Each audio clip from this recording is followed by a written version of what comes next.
दिनै बाजाराव गस्ला लानानै बायना औ जागोन दे आगै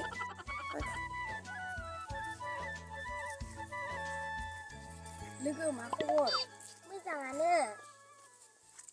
नोंनालाय मा खबर आंनाबो मोजाङानो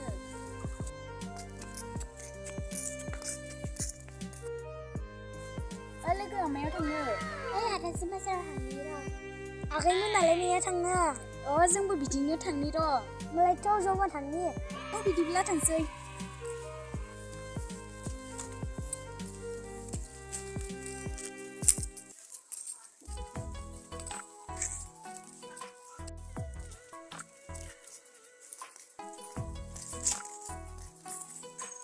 आदायालाय मा खालामगासिनो दङ आङो एलपि स्कुलाव खामानि मावो